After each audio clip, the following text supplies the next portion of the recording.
Praise the Lord, जय मसीह की। आज हम वचन से ये सीखेंगे कि परमेश्वर की योजना का हिस्सा बनने में ही भलाई है।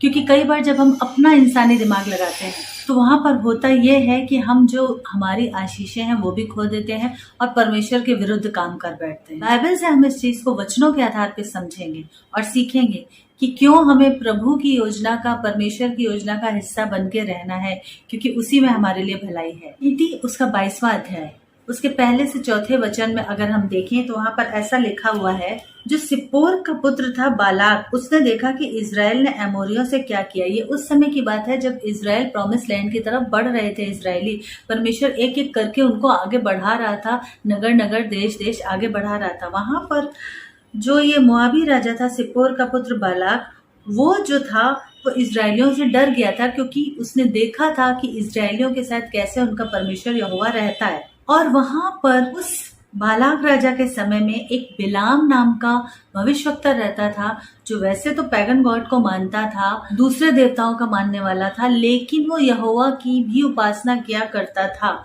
ऐसा उसके बारे में प्रचलित था।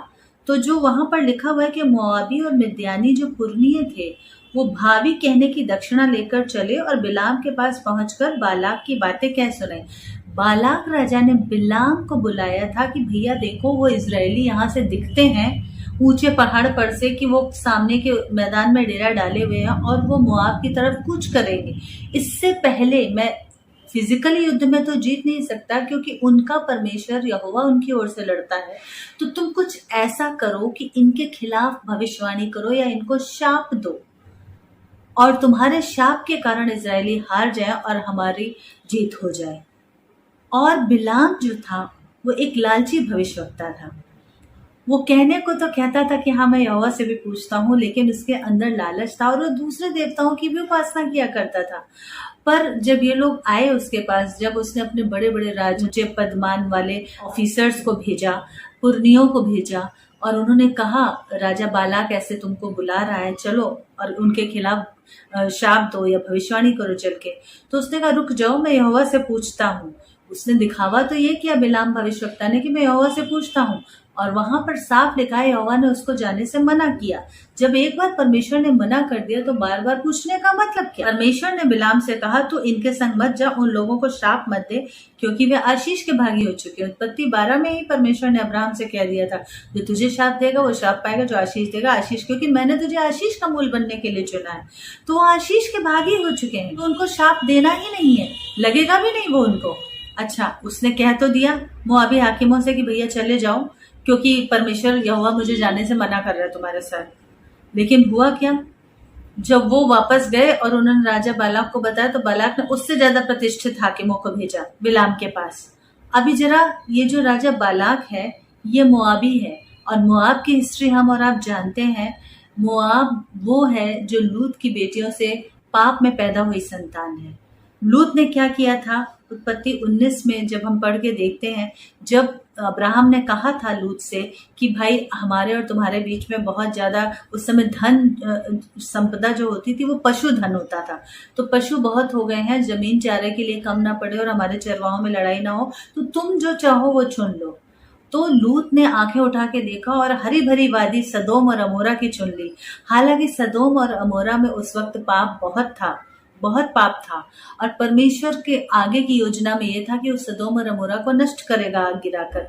लेकिन लूत ने क्या किया, अपनी चालाकी में सदोम और अमोरा को चुना। अगर लूत चाहता तो वो अब्राहम से कह सकता था कि नहीं चाचा जी, जब हम निकले थे घर से तो साथ में निकले थे, क्योंकि परमेश्वर ने उसको बुलाया था, कहा था अब्राहम से कि पिता के घर को छोड़, कुटुंबियों को छोड़, और लूत उसके साथ साथ चला था। तो उसको कहना ये चाहिए था कि आपके पास परमेश्वर की बुलाहट है, मैं आपके साथ रहूंगा और उसमें आशीष पाऊंगा। लेकिन लूत ने क्या किया, अपनी चालाकी में हरा भरा सदोम और अमोरा का स्थान चुन लिया। अब्राहम ने उसको प्रायोरिटी दी, उसने सदोम और अमोरा चुन लिया। ओरल रॉबर्ट की मिनिस्ट्री में अमेरिका में बहुत बड़े बड़े आश्चर्यक्रम हुए थे, और ये चीजें लिखित हैं, दर्ज हैं, रिकॉर्डेड हैं। मुर्दे भी जिंदा हुए थे, जो अंग नहीं होते थे वो ऐसे बन जाते थे कि मानो वो है। यीशु का जो हाथ था वो उनकी सेवकाई के ऊपर था। ओरल रॉबर्ट की सेवकाई में उनके एक मैनेजर थे बॉब। ओरल रॉबर्ट की मीटिंग से पहले वो लोगों को उन आश्चर्य कर्मों को लेने के लिए उनके मनों को तैयार करते थे। उनके मनों को तैयार करते थे, लोगों को उन आश्चर्य कर्मों को पाने के लिए उकसाते थे, मतलब एनकरेज करते थे। और कई बार जब इस तरह से वो लोगों को वचन से उत्साहित कर रहे होते थे ताकि शाम की सभा के लिए वो तैयार हो जाए, उस वक्त मिरेकल हो जाते थे। जब वो प्रार्थना करते थे, जब वो उत्साहित करते थे वचन से, उस वक्त बॉब जो उनके मैनेजर थे जब मीटिंग लेते थे, उस वक्त आश्चर्यकर्म हो जाते थे। और कई बार लोगों ने उनको सलाह दी कि बॉब आप एक काम क्यों नहीं करते, आप अपनी खुद की सेवकाई शुरू क्यों नहीं करते, क्योंकि हमने देखा है कि परमेश्वर आपके भी साथ रहता है। मालूम है उन्होंने क्या जवाब दिया? उन्होंने कहा कि हाँ मैं ये कर सकता हूँ, पर मैं ये नहीं करूंगा क्योंकि मुझे पता है कि मेरी बुलाहट ओरल रॉबर्ट के साथ रहने की है। जब मैं उनके साथ जुड़ा हूँ सेवकाई में तो मैं धन्य और आशीषित हूँ और आशीषित होता जाऊंगा। मुझे अलग होने की बुलाहट मिली ही नहीं। उनको अपनी बुलाहट पता थी, उनके अंदर कोई लालच, कोई भूख नहीं थी महिमा की। हालांकि लोगों ने उकसाया था, वो चाहते तो शैतान के अंदर खेल खेलता, पर उन्होंने दरवाजे बंद कर रखे थे। उन्होंने कहा मेरी बुलाहट इन ओरल रॉबर्ट की सेवकाई के साथ, ओरल रॉबर्ट के साथ जुड़े रहने में है। मोआबिन रूथ, मोआब की हम जब बात कर रहे हैं ना, मोआब जो था पाप से पैदा हुआ वंश था। रूथ भी अपनी सास नओमी के साथ लिपटी रही थी और उसका कहना मानती रही थी। उसको पता था कि सास के साथ लिपटे रहने में आशीषें हैं, क्योंकि मेरी सास का परमेश्वर यहोवा धन्य है। और उसको शायद अपने मोआब की ओरिजिन भी पता होगी कि किस तरीके से पैदा हुए। लूत जब सदोम और अमोरा में था और परमेश्वर ने कहा कि यहाँ से निकलो, क्योंकि यहाँ पर आग और गंधक गिराकर इन लोगों के पाप की सजा दी जाएगी, इस नगर को नष्ट किया जाएगा। लूत की पत्नी से कहा गया था उन लोगों से पीछे मुड़ के मत देखना। जब आग गिरी है, गंधक बरसी है और उसकी पत्नी ने पीछे मुड़ के देखा, वो नमक का खंबा बन गई लूत की पत्नी। लूत और उसकी बेटियां जब एक अलग पहाड़ पे चले गए रहने के लिए परमेश्वर की आज्ञा से, हालांकि उसमें भी उन्होंने अपनी तिकड़म लगाई कि प्रभु वहां नहीं, वहां भागने की आज्ञा दे। परमेश्वर कह रहा वहां चला जाओ, क्या नहीं प्रभु यहीं तक जाने दे। परमेश्वर ने कहा ठीक है वहीं तक चले जाओ, पर निकलो सदोम और अमोरा से। लूत की बेटियां और लूत जब थे वहां पर, जो गलत तरीके से वंश निकला है मोआब और अम्मोनी, परमेश्वर ने उसको नाश होने के लिए चुना, क्योंकि वो पाप के संतान थे, उनको दंड दिया गया। और वहां पर इसी मोआब से जो रूत निकली थी उसको पता है और वो कह रही है कि मैं नाओमी के साथ रहूंगी। और यहाँ लूत है, वो अब्राहम को छोड़ के सदोम और अमोरा में रहा। उसकी बेटियों पे, बीवी पे ये सारी चीजों का असर आया, उस संगति का, उस परिवेश का असर आया। इसलिए परमेश्वर ने कहा है कि you are the consecrated one, तुम अलग की हुई प्रजा हो, परमेश्वर के लिए अलग किए गए लोग हो, इसलिए उनके बीच से निकलो। अगर तुम इस धरती पे हो तो तुम ये याद रखो कि तुम यीशु के लिए याजकों, राजपदधारी याजक हो, यीशु के लिए अलग किए गए समाज हो तुम। हम जो मसीह लोग हैं, यहोवा के लिए, यीशु के लिए अलग किया हुआ समाज है। तो हमको अपनी इस बुलाहट को पहचानना है दुनिया में रहते हुए भी। इसीलिए रोमन्स 12:2 कहता है, रोमियो 12:2 कहता है, don't be confirm like the world. तुम इस दुनिया में हो लेकिन इस दुनिया के जैसे, इस संसार के जैसे मत बनो, इनके जैसे काम मत करो। कि वहां का असर, संगत का जो आसपास देखा उसका असर आया। इसलिए संगति अपनी सही रखो, परमेश्वर की योजना में बने रहो। उत्पत्ति 19 में जब हम पढ़ के देखते हैं आगे लूत की कहानी को, तो जब निकलने को कहा जा रहा था उस वक्त भी लूत, उसकी बीवी, उसकी बेटियां देरी किए जा रही थी। वहां पे ऐसे लिखा, वो देर कर रही थी निकलने में। फाइनली परमेश्वर के स्वर्गदूतों को हाथ पकड़ के उनको नगर से बाहर खींचना पड़ा था, क्योंकि परमेश्वर का ठहराया हुआ आग गिराने का समय आ गया था उस नगर पे। और उनका मन इतना लगा हुआ था उस नगर में, उस सदोम और अमोरा में, उस पाप वाले नगर में। तो आज हमारे और आपके बारे में ये सोचने का विषय है हमें, क्या हमारा मन इतना ज्यादा इस दुनिया में तो नहीं लगा हुआ है? इसको फाइनली एक दिन परमेश्वर खत्म करेगा, नया आकाश, नई पृथ्वी बनाई जाएगी। हम इस दुनिया में हैं, पर हम उस स्वर्गीय यरूशलेम के वहां से आने की बाट जो रहे हैं, अपने परमेश्वर यीशु के आने का रास्ता देख रहे हैं। जितने दिन उसने दिए हैं इस धरती पे, उतने दिन हम उसके कामों को करते रहेंगे। लूत की तरह कहीं सदोम और अमोरा में तो मन नहीं लगाना, उसके परिवार की तरह परमेश्वर की योजना में बने रहिए। यहाँ पर जिस भविष्यवक्ता की बात हो रही थी, बिलाम की, वो लालची था। परमेश्वर ने मना किया, यहोवा ने मना किया, उसके साथ मत जाना उन हाकिमों के साथ जो राजा बालाक ने भेजे हैं, मोआबी राजा ने। पर वो कहता है कि हाँ प्रभु मुझे मना कर रहा है। उसके बाद वो चले गए, उससे बड़े प्रतिष्ठित आए और ज्यादा धन मान महिमा लेकर, और वो लालच से भर गया। उसने कहा अरे वाह, अब तो और ऑफरिंग आई है, तो अब क्या करूं? फिर प्रभु से पूछते हैं, फिर प्रभु से पूछ रहे हैं, जब बार बार परमेश्वर के बताने के बावजूद आप बार बार जिद करोगे, इजरायलियों ने जब जिद करी थी और परमेश्वर ने बटेरें गिराई थी, मांस उनके मुंह में ही था और उनका प्राण निकल गया, सड़ गया। जिद मत करो उसके आगे, परमेश्वर की योजना में बने रहो। बार बार अपनी मर्जी पूरी करवाने की उससे जिद मत करो। वो सर्वशक्तिमान परमेश्वर है, तुम्हारी भलाई किसमें उसे पता है। उसकी योजना में बने रहो ताकि और ज्यादा आशीषित होते जाओ, जैसे अब्राहम बना रहा उसकी योजना में। यहाँ पर बिलाम ने क्या किया, उसने एक डायलॉग मारा। उसने बोला, चाहे बालाक अपने घर को सोने चांदी से भरकर मुझे दे दे तो भी मैं अपने परमेश्वर यहोवा की आज्ञा को पलट नहीं सकता कि उसे घटाकर या बढ़ाकर मानूं। इसलिए आगे सुनिए, इसलिए अब तुम लोग आज रात यहीं टिके रहो ताकि मैं जान लूं कि यहोवा मुझसे और क्या कहता है। एक तरफ दिखावा, उसका दिखावा देखिए बिलाम का, झूठे भविष्यवक्ता का, उस नकली भविष्यवक्ता का। मैं अपने परमेश्वर यहोवा की आज्ञा को पलट नहीं सकता, चाहे तुम अपना आधा राज्य दे दो, ये दे दो, वो दे दो। अच्छा ठीक है, रुक जाओ, आज रात फिर पूछता हूँ यहोवा से कि यहोवा क्या कहता है। क्या ये फनी नहीं है? क्या ये बेवकूफी नहीं है जो वो बिलाम कर रहा था? क्या ये सरासर मूर्खता नहीं है? जब एक बार परमेश्वर ने कह दिया सो कह दिया, वो अपनी बात से कभी नहीं पलटता। अब उसने कह दिया नहीं जाना तो नहीं जाना। एक तरफ इतनी भारी भरकम डायलॉग बाजी, दूसरी तरफ कह रहा है, उसके आगे कह रहा है, अच्छा रुक जाओ, आज रात रुको, फिर पूछता हूँ यहोवा से। यहोवा मनुष्य नहीं है जो अपना मन बदले। बिलाम लालची था, महिमा का भूखा था, यहोवा का भय वो दिल से नहीं मानता था, दिखावा करता था यहोवा का भय मानने का या यहोवा से प्रार्थना आराधना करने का। नीति वचन 22:4 में लिखा है, नम्रता और यहोवा के भय मानने का फल धन, महिमा और जीवन होता है। पर यहोवा का भय अगर हम दिल से मानते, सच में एक रेवरेंशियल फियर है हमारे अंदर, सच में हम यीशु का सम्मान करते हैं, उसकी आज्ञाओं को मानते। यीशु ने भी कहा है, जब तुम मेरा कहना नहीं मानते तो क्यों मुझसे हे प्रभु कहते हो। वही बात है, उसकी योजना में बने रहो। कैसे? उसका कहना मानो, मर्जी हो या ना हो, पसंद हो या ना हो, उसका कहना मानो। और हुआ क्या, बिलाम जब बार बार परमेश्वर से जिद करके पूछता ही रहा तो परमेश्वर ने कहा ठीक है चले जाओ तुम बालाक के हाकिमों के साथ। और जब वो जा रहा था तब भी आगे ऐसा लिखा है कि उसकी जो गधी थी उसको दिखा यहोवा का दूत हाथ में नंगी तलवार लिए हुए, और वो दीवार से सट के वहीं बैठ गई। उस गधी को, उस जानवर को यहोवा का दूत दिखा, लेकिन धन, लालच और महिमा के भूख में इतना अंधा हो गया था, इसकी आत्मिक आंखें उस वक्त तक खुली नहीं थी, इसको यहोवा का दूत हाथ में नंगी तलवार लिए हुए नहीं दिखा। और जब इसने अपनी गधी को मारा, क्योंकि इसके पैर में लग गई, वो ऐसे दीवार से सट के बैठी, दीवार पे इसका पैर रगड़ गया और इसको लग गई बिलाम को, तब इसने अपनी गधी को मारा। और परमेश्वर का आश्चर्य कर्म, पूरी बाइबल में कहीं ऐसा नहीं हुआ, सिर्फ एक ही बार इसी जगह ऐसा हुआ कि वो गधी ने, उस अबोल गधी ने बात की इससे, बाबले भविष्यवक्ता से, कि क्या मैं तेरी वही गधी नहीं हूं जो बचपन से तुझे लिए फिरती हूँ, फिर तूने मुझे क्यों मारा। और तब परमेश्वर ने उसकी आंखें, उसने कहा कि क्योंकि तू नटखटी कर रही है, तब परमेश्वर ने उसकी आंखें खोली उस बाबरे भविष्यवक्ता की, उसको दिखा कि यहोवा का दूत हाथ में नंगी तलवार लिए हुए खड़ा है।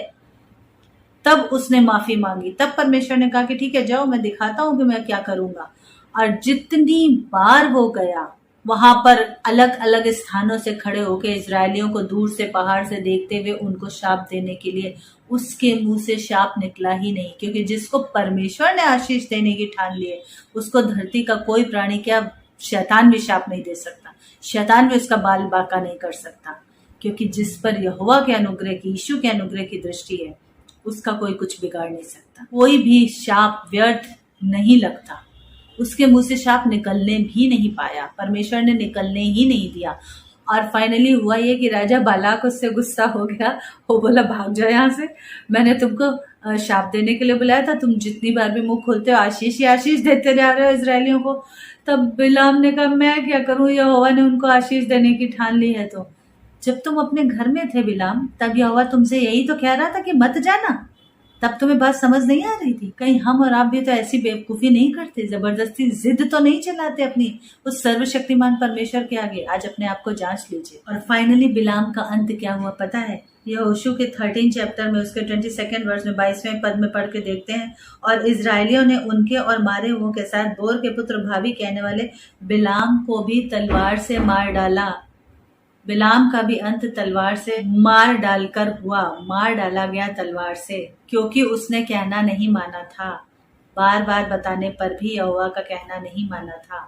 बेहतर तो ये होता कि वो परमेश्वर की योजना में शामिल हो जाता, बेहतर तो ये होता कि लूत अब्राहम के साथ रहता, उसकी संगति में रहता, क्योंकि उसको, जैसे कि बॉब ने कहा था कि ओरल रॉबर्ट के साथ रहने में आशीष है, डीजेएस दिनाकरन के लिए भी परमेश्वर ने लोगों को चुना था जो उनकी सेवकाई में उनके साथ थे। वो किसी भी लिहाज से कम नहीं थे, पर उनको पता था कि हमारी बुलाहट इस सेवकाई से जुड़ने में। उसी तरीके से लूत को काश ये पता होता कि उसकी बुलाहट अब्राहम के साथ जुड़ने में है, तो शाप का वंश पैदा ही नहीं होता, अमोनी और मोआबी पैदा ही नहीं होते इस तरीके से।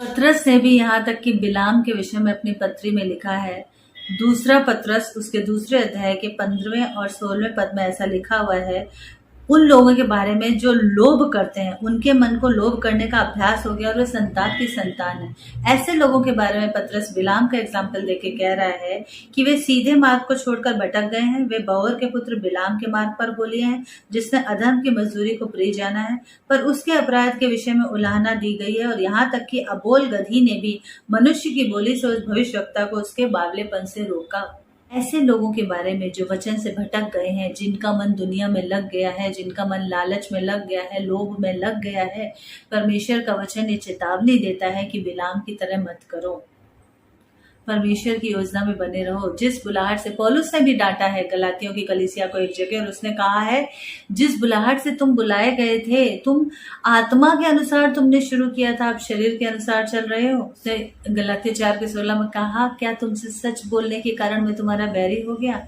अपने बुलाए जाने को तो याद करो, तुम आत्मा के अनुसार बुलाए गए थे और अब शरीर के अनुसार चलने लगे। आज अगर कोई ऐसा है जो परमेश्वर की योजना से भटक गया है, बुलाया गया था, शुरुआत हुई थी आत्मा के अनुसार, पर आप बने नहीं रहे परमेश्वर की योजना में और शरीर के अनुसार चलने लगे, आज आपके लिए ये आवाज है परमेश्वर की कि वापस आ जाइए। अपने आत्मा के आवाज को पहचान कर पवित्र आत्मा की आवाज को पहचानिए, पवित्र आत्मा के रास्ते पे वापस आ जाइए। बिलाम के जैसी बेवकूफी मत करिए, वापस आ जाइए पवित्र आत्मा के रास्ते पे, क्योंकि तुम आत्मा के अनुसार बुलाए गए हो ताकि आत्मा के फलों को, आत्मा की कटनी को काट सको। शरीर के अनुसार चलोगे तो मरोगे बिलाम के जैसे। शरीर के अनुसार मत चलो, परमेश्वर की योजना में बने रहो। परमेश्वर की योजना में बने रहने में ही भलाई है, अंत तक टिके रहने में ही भलाई है।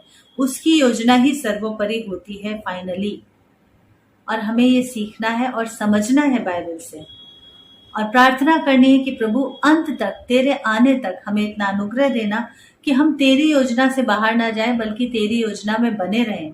क्योंकि हमें ये पता है, वचन से भी पता है और एक्सपीरियंस से भी पता है, अब तक की जिंदगी में, अपने जीवन में भी हमने मसीह के साथ चलते हुए अनुभव पाया है कि यीशु की योजना में बने रहने में ही भलाई है। यशायाह में वचन कहता है, लौट आने और शांत रहने में तुम्हारी भलाई है। लौट आइए, परमेश्वर की योजना में लौट आइए, उसी में भलाई है। आमीन। आइए दुआ करें।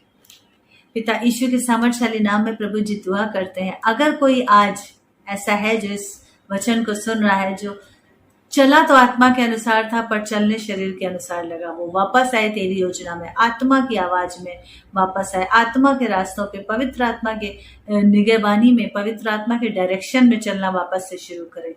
क्योंकि परमेश्वर की योजना में, यीशु की योजना में, यहोवा की योजना में बने रहने में भलाई है। उसी में सच्ची आशीष है, उसी में अनंत काल की आशीष है। हमको ऐसा अनुग्रह दे कि हम तुझ में ठहरे रहें अंत तक, और उस मीरास को पाए, उस वारिसपन को पाए जो तूने हमारे लिए मसीह यीशु में रखा है।